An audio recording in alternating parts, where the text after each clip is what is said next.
Assalamualaikum warahmatullahi wabarakatuh.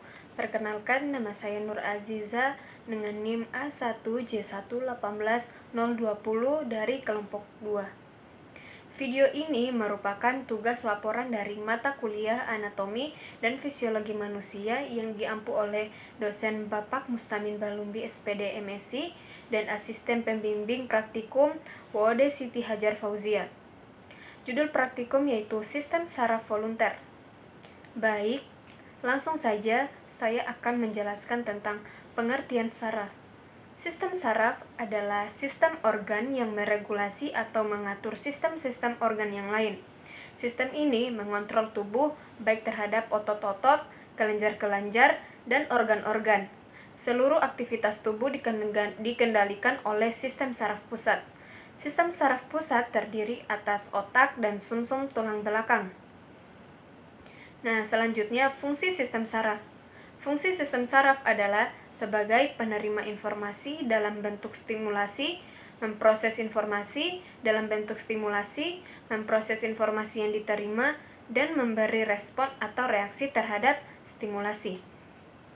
Yang selanjutnya, struktur sistem saraf. Sistem saraf tersusun atas miliaran sel yang sangat khusus yang disebut sel saraf atau neuron.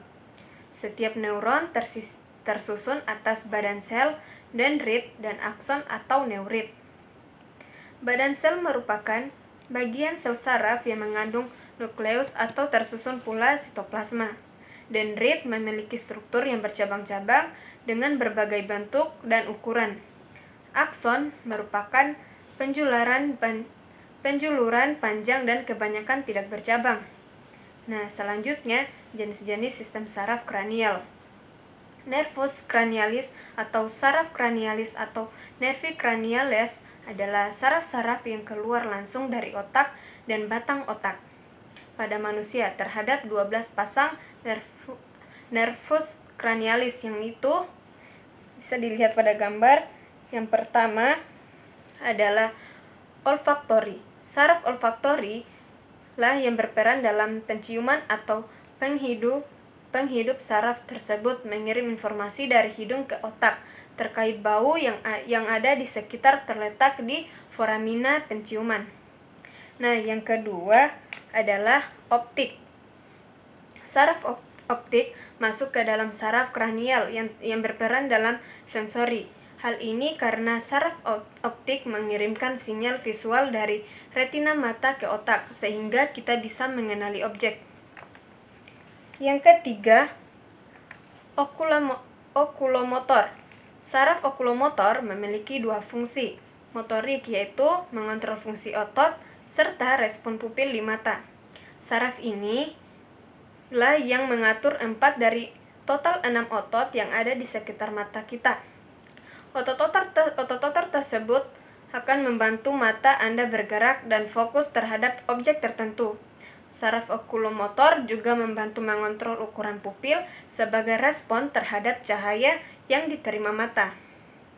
Nah, yang keempat adalah troklear. Saraf troklear mengontrol otot oblik superior yang berperan dalam pergerakan bola mata. Nah, yang kelima adalah trigeminal. Saraf trigeminal adalah saraf kranial terbesar dan memang kedua fungsi motorik maupun sensori. Contohnya, menerima sensasi dari wajah dan menginversi otot saat pengunyahan. Yang keenam adalah abdusen. Araf abdusen bertugas untuk mengatur pergerakan otot yang disebut otot rectus lateral. Otot ini fungsinya berhubungan dengan pergerakan mata. Ia menjadi salah satu otot yang berperan saat mata melotot atau melirik. Terletak di celah orbital superior. Nah, yang ketujuh, fasialis. Saraf fasial juga memiliki fungsi motorik dan sensorik seperti menyediakan persarafan motorik untuk otot ekspresi wajah, perut, posterior, diagresis otot stihioid, dan otos stapedius. juga menerima rasa khusus dari anterior lidah dan menyediakan sekretomotorin versi ke kelenjar ludah atau kecuali parotis dan kelenjar air mata. Nah, yang kedelapan adalah vestibuloklear. Saraf vestibuloklear berperan dalam memediasi sensasi suara, rotasi, dan gravitasi, atau penting untuk keseimbangan dan gerakan. Lebih khusus lagi, vestibular cabang membawa impuls untuk keseimbangan dan koklear cabang membawa impuls untuk pendengaran terletak di internal kanal akustik. Nah, yang kesembilan, glosopharyngeal. Saraf glosopharyngeal berperan dalam fungsi motorik dan sensori. Saraf ini terlibat bersama dengan vagus saraf dan refleks muntah. Nah, yang ke-10 adalah vagus. Saraf vagus memiliki berbagai fungsi mulai dalam hal fungsi motorik, sensori, hingga parasimpatik. Bagian dari sensori dari saraf ini berperan merasakan sensasi dari telinga bagian luar, tenggorokan, jantung, dan organ-organ terdapat di perut. Bagian motorik saraf ini berperan mendukung pergerakan tenggorokan dan langit-langit mulut bagian lunak. Bagian parasimpatik saraf ini berperan dalam mengatur detak jantung dan mempersarafi otot halus di saluran pernafasan, paru-paru, dan saluran cerna.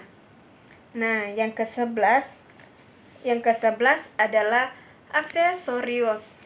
Saraf ini berfungsi untuk mengontrol otot leher dan otot trapezius, yakni otot yang menyusun struktur punggung manusia. Nah, yang terakhir yaitu yang ke-12 adalah hipoglosus. Saraf ini berperan dalam persarafan motorik yang mengatur pergerakan lidah. Nah, itu dia penjelasan dari praktikum ini. Kurang dan lebihnya mohon dimaafkan. Wabillahi taufiq wal hidayah. Wassalamualaikum warahmatullahi wabarakatuh.